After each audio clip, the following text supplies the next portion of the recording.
Welcome home to USA Global TV and Radio, a place where dreams take flight, with authentic storytelling, diverse perspectives and meaningful conversations, where global stories unite and bridges are built beyond all borders. Discover world-class education, entertainment, hope and inspiration. Together, we're building bridges worldwide. Subscribe to our channel, USA Global TV. Download our app, USA Global TV. Be our guest or join our team. Visit usaglobaltv.com. Thanks to our founder and executive producer, Dr. Jacqueline Kerbeck. Music score by Yeffy Tang from Cloud Road Music. Voiceover artist Mike Porter. Creative direction by Paul Garcia. USA Global TV and Radio. Your home for global connection. All rights reserved. This video and its contents are the exclusive property of USA Global TV and Radio. Unauthorized use, duplication or redistribution in any form is strictly prohibited. Hello and welcome to the Persistence Payoff Show. We're here on USA Global TV and Radio. I'm your host, Kimberly Schafer. In this show, we talk with people about their own journey with persistence, what keeps people going. Because sometimes when things get hard, it's really easy to give up. That's always the easier solution in the moment. But how do we continue and pursue our dreams? One of my dreams has been the ring thing. I am a first-time inventor and entrepreneur. I invented the ring thing, which is a patented waterproof ring holder. And I'm on my own journey with persistence every day. I'm really looking forward to talking with our guest today, Ben Leman. He is a businessman, a rancher, a fourth-generation Texan, and he has started 2 companies from scratch. So he's very much an entrepreneur. He also took a break between those companies and went into public service. He was a county judge and a state representative, and he's also now an author and has a new book coming out called Between the Tines. And I'm very much looking forward to talking with him about his journey in all of those paths. So please welcome Ben Leman. Well, hello. Hello, Kim. How are you? Thank you for having me on your show. I'm very excited to be here and have this discussion. Well, thank you so much, Ben. Thank you for being here. I'm really excited to talk with you. And as an entrepreneur myself, and then I think also the other paths that you have gone on are so interesting. And sometimes what I find with people is that for any of us, when we have multiple journeys in our lives, they can seem separate, but when we talk about it, there's actually overlap and connection between them. And so I'm looking forward to hearing about your journey. I would love to start by just talking about your entrepreneur journey. What led you to start your first company and how did that come to be? Sure. Well, I guess it starts off really in my family history. My grandfather was an entrepreneur and my father was as well. I always felt that drive to be an entrepreneur and own my own business, that American dream. It was part of my fabric of always who I identified as Ben Leman. I was part of what I always envisioned. And so I actually started my first company, co-founded it while I was in college. I was attending the University of Texas at Austin and in the business school, and went in 50-50 with my partner, and we started a company in my mother's garage. It was a manufacturing company was the goal, but we didn't start out that way. We were just a machine shop. And so here I was graduating college, going home every weekend while I was in school and over the holidays, and my friends all thought I was crazy, but that persistence that you talk about is what was my motivation. It's just never giving up and never feeling like, hey, it's not supposed to be this way.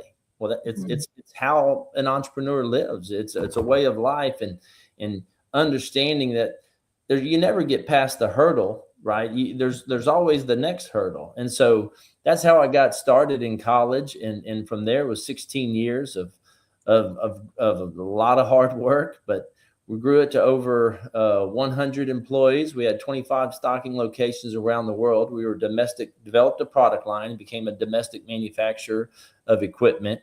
I bought my partner out there about halfway through and continued to grow the company and ended up sold it to a public company in 2012 and stayed on for 1 year. Wow, that must be so satisfying to know that from your garage to, having all of those locations and employees and selling it. That's incredible. Well, honestly, what I remember was crying like a baby. That's it. I felt like it was uh, the death of one of my children. That's the I've never had that happen, and I can only imagine it's a lot worse, of course. But it felt that way because I felt like I gave birth to this entity, right? I was there from the beginning and created it and built it up. And so when letting it go was a difficult decision, and it was very painful and a struggle to get to that. But it was wonderful, a wonderful experience. I grew so much as a human being, as a person, as a leader in two different ways, and it was a wonderful experience. Wow. When you said you cried like a baby, I was imagining that you might be crying with joy, but I completely understand your sense of it's a part of you, Yeah, that is your baby. You did grow it, right. and so I totally understand that. And Yeah. so at that point, after you sold the company, is that when you went into public service for a period of time? I did. I had I well I st- After I sold the company, I stayed on for 1 year as a transition with the company that bought my company, and then during that time, of course, I had a 5-year non-compete and was trying to figure out what I wanted to do. And I'll come back to it, but it was at that time where the idea for this novel got implanted in my brain, my debut novel.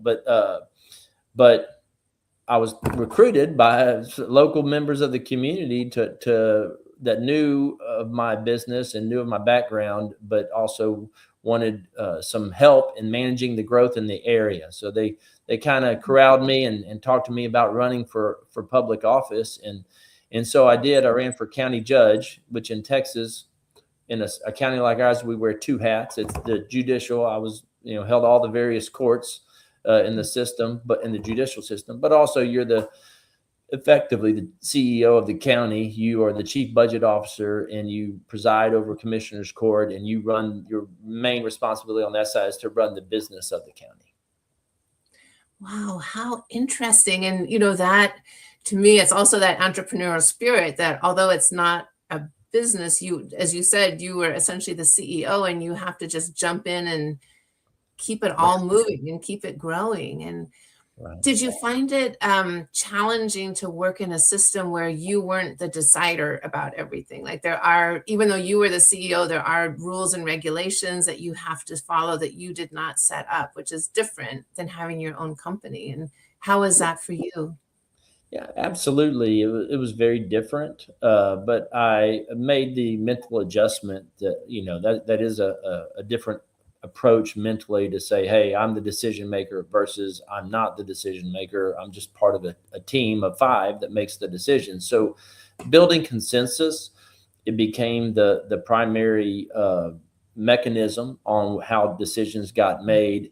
But that's really not as far apart from running a business as many people might think. People envision the CEO, and maybe when you're really, really small, the CEO just lays down the law and they're halfway doing it, all the work themselves, right? And in the beginning, and that was no different for me.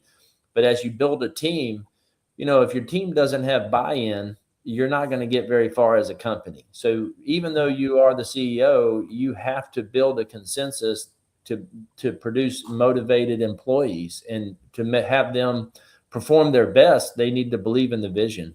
And so bringing that mentality to the county was something that I did effectively. We got a lot done as a county judge, changed a lot of things, that really were drastic compared to what was going on before, but were very effective. Yes, I can imagine that experience would really help inform your public service. I think that's great. And you just mentioned that it was during that time that the idea for your book came to be. And so this is so interesting to me how one thing leads to the other. And so for my first question is, had you been an author before? what made you think of writing a book? Right. So the first question, no, I had never been an author before. I'd never written a novel. I'd written little things here or there, a lot of business writing, but not novel writing. And really the story of how that happened it was a pretty touching story. Really, it was one of my best friends on the planet that I had at the time, and he was literally on his deathbed. He had pancreatic cancer, and he and I had gone through a lot together in the business world. Been through a lot of tumultuous times in a business, and he was always by my side as a mentor and a friend. Really good person, good friend. And so when I knocked on his door and his wife answered the door, she said he was having a good day. I knew this was going to be the last time I saw him, and let me in, and I went and got to stand by his bed and on the last few, very close to the end there, and we had a good talk. And by the end of it, he was fading in and out of consciousness, and it got to be where he was out for a long time, running out of energy. And so I felt it was time to leave, and I walked out of his bedroom door. But he yelled my name, and he said something that I didn't understand. So I turned around and walked back to his bedside, and I asked him, "What, John? What was that?" And he kind of mumbled it, "Between the tines." And then I said, "Between the tines? I don't understand what you're talking about." And then he said, he opened his eyes and he looked at me just as clear as day with all the energy he's had, throughout the previous conversation. And he said, "Ben, between the tines, that's what you're going to call it." And I said, "Call what?" And he said, "That's what you're going to call your first book, Between the Tines." And then as quick as he came back into being conscious, he went out of consciousness again. And I didn't get to discuss that any further. I didn't get to have that conversation with him. But my initial reaction was, "Oh, gee, thanks, John, for throwing that on my lap, and obligating me to do it." But I committed right then and there. I didn't know what it was going to be for sure, but I was going to write this one way or the other when the time presented itself. Oh my gosh, you just gave me goosebumps. I mean, that is what an incredible story. And our best friends know us as well as we know ourselves, and sometimes even better. So it's, that is incredible. And you have honored that. So you had that mission and you had that title, and then it was a question of figuring out what that was going to be. And how did the content of the book come to be? Yeah. So, over that time period, I explored different options, but there was one particular topic that has always grabbed my attention from that time, starting in 2012 or 2013. And so from that point on, I really got focused on investigating this topic that I eventually wrote about here in Between the Tines, which is Scotland in the 1640s. There were some particular historical events that were the initial aspect of what I was interested in. And over that next 12 years, I traveled to Scotland several times. I went and visited a lot of the sites, the historical sites that are in my novel. Did a lot of research, talked to a lot of the locals, got some research, some reference books, recommendations, and bought those, got them online, and found the originals and really read through them and just dug deep. And what I found and what I uncovered was just an amazing story historically that just never really has been told in this kind of fashion, that I'm doing it. And nobody's going to know about it until they read this book. That's for sure. But it's an amazing story, and it was an amazing journey to get it across the finish line. But I did write one book between then and before this one, and it was as an exercise to answer that question. You asked me that. I didn't. Yes.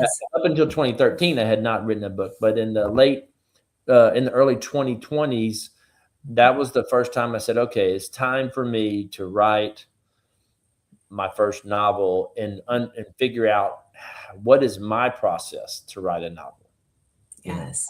That's a different process for every author. I imagine, people have different writing styles. People's brains work differently. Some people can write and edit at the same time. I cannot. I write and then I go back and edit, things like that.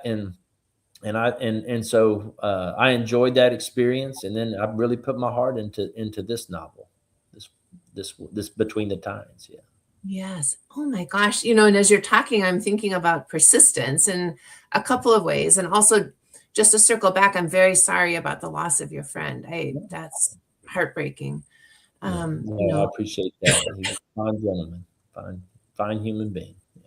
Yes. And, for him to he had the persistence in the midst of his fatigue. I mean, it sounds like he was really out of energy at that moment in your conversation, but he had the initiative to make sure to convey that to you. He wanted you to have that message, and then you have taken it from there. And I'm curious to know, were there any points along the way when you thought about giving up? No, I don't feel, I mean, even writing the novel was a persistence came into play. I wrote this novel Between the Times. I had 3 complete rewrites, the original and 2 rewrites. And the fundamental story didn't change, but I can't tell you how drastically different the characters ended up from where they started off. I was not satisfied with how the story was being told. I felt I could do better. And so I backtracked and rewrote it with a different personalities involved that matched the depth of the tone of this novel. It's a deeper novel. There's a lot of underlying threads that go through it that I want the readers to contemplate and consider. And so having the right personalities in that novel that give it the right tone for the subject matter, that was a struggle. That was a struggle, but I think I nailed it. Eventually I got there, but it was a very frustrating road at times, as you know, I'm sure. But I'm glad I did it because I'm completely satisfied. Oh, good. I'm glad to hear that, because I was going to ask you, how do you know when to just stop and say, okay, enough is enough? What kept you from doing a 4th rewrite? Well, that's a good question, because I do feel like in the beginning, when you write something, a lot of authors it's hard to step away objectively from what you've done and look on it and say, okay, I failed here. I did not meet the objective. I failed to meet the objective, which is connect your reader in just a deep way that really grabs them and holds their interest, right? And I failed to connect it in the way that the story would do the story justice. That was my, test application that I came up with. And so I had several different tools I used. One is my own perspective, but I also had a group of about 10 test readers of people that I felt matched my target audience, that would have interest in this type of subject matter, but also would be honest with me, and give me their take. And so after they would read it, I would have a tremendous amount of conversation with them and ask them all kinds of questions that were, I'm not going to say gotcha questions, but were questions that really let me know, did they understand the novel? Did they connect with it? Did they appreciate the characters' roles and bringing out the true story that I'm trying to get across? And eventually, by the 3rd one, I felt satisfied that my readers were getting it. Every one of them they just thought it was the greatest thing, the story. I mean, they loved it. They just loved it and felt that, and they were connecting with what my messages were without me telling them what the messages were. I would ask them, what do you think the underlying messages are? Who is portraying what aspect of these messages? And we would just go through it all, and they really were hitting it on the head. But they also said, I don't know which I like more, the underlying story or the fact that I just was engaged the whole time and entertained. They love the entertainment side, which you have to keep people's interest, right? But they also loved the true depth of the story that I'm trying to get across underneath the surface level entertainment. Well, it actually sounds like a perfect combination. Like there's the entertainment to keep people really engaged and wanting to know more, and they're also getting the story, which is really, that's a great combination. And one question I have, listening as you're getting feedback from people, and they're telling you their experience, and probably the first couple of rounds they weren't getting it, as you said. Do you feel that your experience as an entrepreneur helped you be less emotional about that, right? Because we can get so emotional about, this is my story that I wrote and you're not getting it. But it sounds like you were able to take the feedback and proactively deal with it and not get so emotionally connected. And do you feel that being an entrepreneur helped you with that? Yeah, I mean, absolutely. The thing about being an entrepreneur is you're in the real world, and it's cold, it's ruthless, it's immediate, and the response is nothing but truth. So when you have an idea, a business idea, and you go out and you try it, you either drain your bank account until you can't make it work anymore, literally, and you shut it down, or you get some level of success that allows you to keep going. And through that adventure, of continuing something, sometimes the whole face of your business changes, and you're realizing, I can't make money in a certain area here, so I need to shift. While I'm breaking even, I need to shift and go a different direction, and eventually you find the niche or the area that makes it work. But I've always believed, never doubted for a minute that you can always do anything you want to do in this life, anything. If you devote yourself to it, if you focus on it, if you make it your priority to achieve, and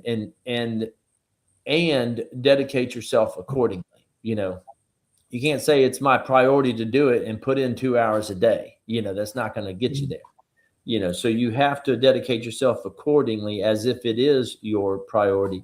And then I think you can get there. And so writing this novel was no different. It was an adventure for me. It was I was engaged in the process, energetically, enthusiastically, never ran out of energy. Sometimes I got frustrated. Don't get me wrong. As I mentioned, rewriting a novel is not what you want to set out to do. And it's a full-length novel. I mean, it's 140,000 words. So, it's on the full-length side, a full-length novel there. So, not a quick read. It's a complex story. So when you change something, there's a lot of moving pieces that are connected on many different levels that you have to go back and change. So it's not too easy to do. No, how interesting. And I'm sort of imagining, if it were me, like I could imagine myself with a lot of Post-it notes on a board of like, this character is doing this and that one. And what was your inspiration for the actual story? Like does the book follow specific characters over a period of time, or is it more historical about that time period in general?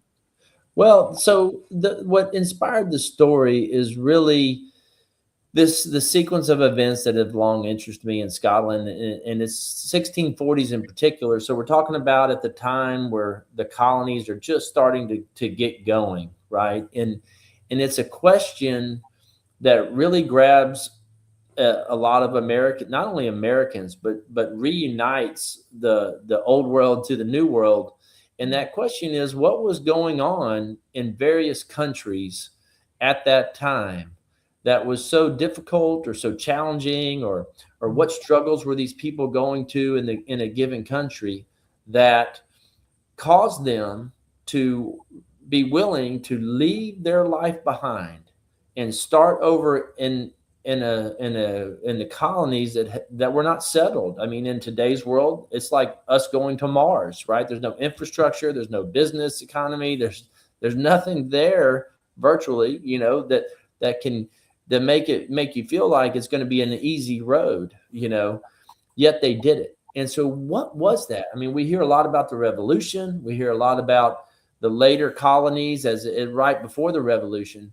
But what you don't hear much about is this common thread that we're all connected to, which is what across most countries, whether it was, Germany or Ireland or Scotland or France or whatever country, at some given point in our history, a lot of people fled their country and came over to the colonies. So that was the core idea that grabbed me.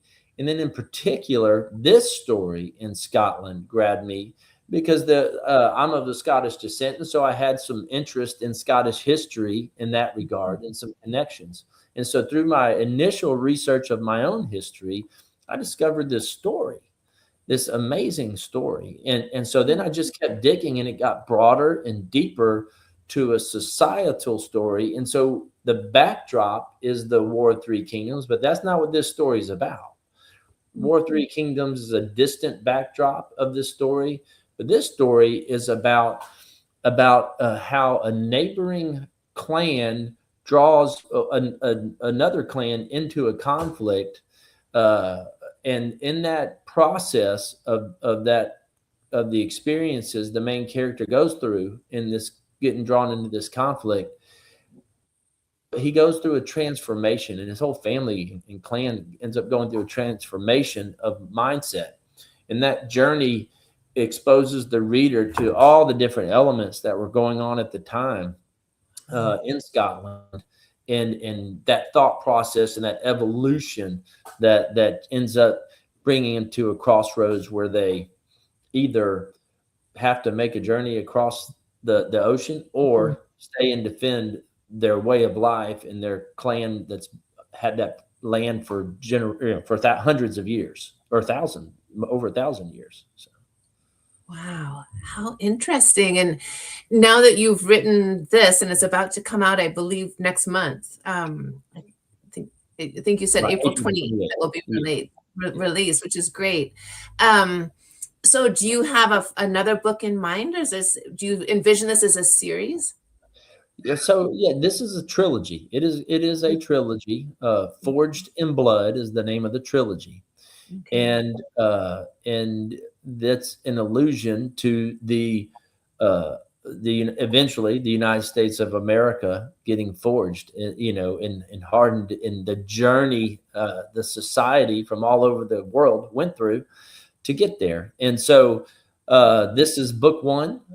Between the Times is book one of this trilogy, and I look forward to writing the other two. I'm currently doing the research on the second novel, and so these do take a while. They are there's a lot of history included in my novel, in book one, and like all the battles are true to history. The outcomes are true to history. There's one battle that's not in the beginning, that is not, but it is reflective of the battles of the time, but a lot of the significant events that are in the novel happened in the real world, and all the locations, pretty much all the locations are accurate. So it's a lot of research is what I'm getting at. And so it's not something that comes quickly. But that's where I'm at on the first one. I have started it, writing it as well, and I have a good outline of where I want to take the bulk of that story. So. Yes. Oh my gosh. And so do you go to Scotland regularly to do research on site? No, I've been there 3 times. And so in those times, the first time it wasn't there to go do the research, but I did a little bit, just on the side, but nothing focused. But then the second time was a complete research and traveling around Southwest Scotland where this novel takes place, and going to various historical sites. So spent a lot of time there in that element. But what I found is you can find information on the events themselves, but and there's a lot of documentation on that. Mm-hmm. But where it gets a little spotty is on the motivation for those events. We know certain people were at certain areas or certain places, and we know certain things happened, but we don't necessarily know why they happened. In the 1640s, things weren't documented as well, and so there are many plausible reasons why somebody may have done something. So what I've done in this book is I've really, in book one, Between the Times, I have focused tremendously on, proposing to the reader, here's one plausible, sequence of events here of why things happened the way they did happen. And it's based off of my research and in my opinion of why things occurred the way they did. So interesting. And do you what is your process just yourself? Like, do you take notes by hand of here's what I'm thinking of, or do you have a vision board where you sort of paste up little pieces, or how do you keep track of all of the moving parts of a book? Yeah, I do it several different ways, all at the same time. So the first thing I do is, as I'm writing, the first thing I do is come up with a basic outline. The timeline, the sequence of events, the motivational themes that I'm trying to incorporate into the novel. And I get I would call it like a skeleton level. It's not very complete, right? It's very outline-ish type level. And then what happens as you start writing, for me, I'll get random concepts or random events that I want to include in the novel, or ideas on how I would best, it may be develop a story, how I would best develop a story, just one piece of it. So then I just skip down to the bottom real quick and I just type it and just number it, like, put this in chapter 3 or whatever. And I just I don't try to make it a finished product. I just try to get it down, because for me, my brain just, when you get going, it just starts spitting it out. And half of it I never use. Half of it I'll change the idea completely. It might end up being a different idea that improves on that idea, right? And so, but I get it down. And I just number them. And separate them. And then, so that's one way I keep track. And then as I'm writing, I constantly go back and I review that list. And then I'll go back and kind of insert it and highlight it and comment, hey, finish this out, fill this out, or whatever. But so that's one way. Another way is I always have a list that I can write on, just handwritten, carrying with me in my briefcase or at home, where that is focused only on my novel idea. So you just have different ideas, and you can't control when they come out or how often they come out, but what you can control is if you document them. And what I have found for me is that, good ideas, not every idea is a good idea, right?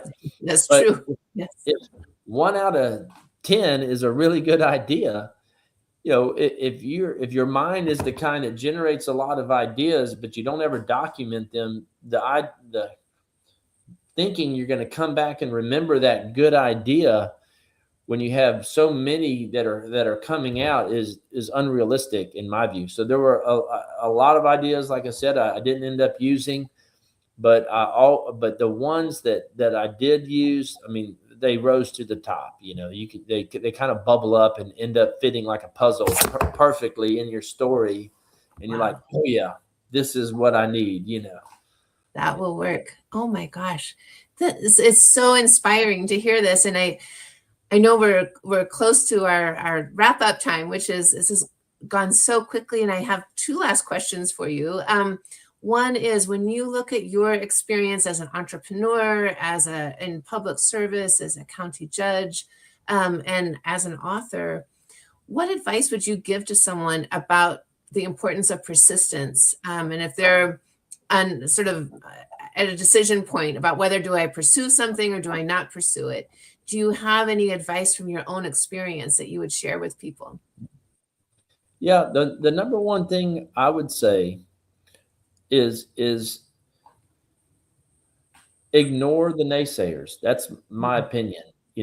This world is more, it's more like crabs in a bucket. If the crab that's trying to get out of the bucket, the other crabs reach up, grab it, and pull it back down. Yes. And if you have to truly believe in yourself, step one. And if you do that, you truly believe, there's going to be people in your own organization, in your own sphere of influence that you're talking to every day, that really come across as negative for your hopes and dreams. I mean, it's just a fact. And it doesn't matter if it's an entrepreneur or running for office or anything, and you just have to shake the dust off your boots, and believe in yourself, and then devote yourself accordingly. That's my best advice, is if you're going to go after it, then you put your whole heart into it, your mind, your soul, your everything you have, and you go after it, and you ignore those people that are against you. Oh my gosh, that is fantastic advice. I appreciate that. And I take that to heart myself. I really appreciate that. Now, before we go, could you let us know how people can connect with you if they want to buy your book or they would like to reach out to you directly? What's the best way for them to connect? Yes, just my website, benlemanauthor.com. That's BenLeman author.com, all one word. And from there, you can connect to my social media. You can pre-order the book. It's available April 28th, available in soft as a paperback and digital. We're also going to have audiobooks and hardback. So it's going to be the full package there, available on April 28th. So, and then of course you can sign up there for my newsletter, email, and as well. So that's benlemanauthor.com. All right, super. Thank you so much, Ben, for being with us today and sharing your journey. This is really inspiring and informative. So, and I'm excited to read the book. It sounds fantastic. Yeah, thank you, Kim. I appreciate you having me on your show very much, and I hope it was beneficial for your audience. Yes, thank you so much. I really appreciate it. Yes. You take care. All right, you too. Thank you. And bye-bye. So I end every show with a quote about persistence that I pick out ahead of time, and it seems like it almost always like fits really beautifully with the conversation that we had. And today's quote is from John DeLem, who said, "The key of persistence opens all doors closed by resistance." And I think that Ben's journey in all avenues of his life really show this, as well as his words of wisdom for us. If you would like to reach me, I would love to hear from you. I'm open to ideas about the show, any feedback, any questions that you have. You can reach me at ringthing.com is my website. My email is info@ringthing.com. And you can also follow me on Instagram on @ring_thing_. We're here every other Tuesday at 12 o'clock Pacific time, and you can watch anytime after that on YouTube. And I'd like to thank USA Global TV and Radio for the platform, and to our wonderful producer, Roland Friedel. Thank you so much, and I'll see you in 2 weeks. Bye-bye. Ever dreamed of hosting your own TV show, sharing your story with a global audience? Now's your chance to shine. At USA Global TV and Radio, we make it easy for you to create, host, and broadcast your very own TV show. Whether you're a storyteller, entrepreneur, or industry expert, we help you bring your vision to life. With our exclusive interview, live streaming, and podcasting training, you'll gain the skills and confidence to captivate your audience. Our global platform ensures your voice is heard worldwide. Join our community of creators who are already making an impact, one show at a time. Step into the spotlight. Host your own TV show on USA Global TV and Radio. Book your discovery call today at usaglobaltv.com. Copyright 2025 USA Global TV and Radio. All rights reserved. Terms and conditions apply. To learn more, visit usaglobaltv.com. Thank you, viewers and listeners of USA Global TV and Radio, for joining us today. We're honored to have your time and attention as part of our global community. At USA Global TV and Radio, we believe in the power of authentic conversations, meaningful connections, and creating a world of possibilities together. Want to be part of something bigger? Join our team of elevated listeners at usaglobaltv.com, a space where your voice matters and your ability to listen transforms relationships.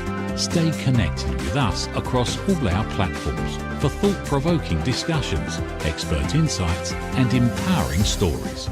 Subscribe to our channels at youtube.com/c/USA-Global-TV. Follow us on social media and explore the endless opportunities we're creating for growth, learning, and inspiration. Together, we're not just broadcasting, we're building bridges and changing lives one conversation at a time. For inquiries, contact us at info@usaglobaltv.com. Music by Johnny Dyes. Produced by Executive Producer and Director Dr. Jacqueline Kerbeck. Voiceover by Mike Porter. Creative Direction by Paul Garcia. All rights reserved. Copyright 2025. Visit usaglobaltv.com to view our full terms and conditions.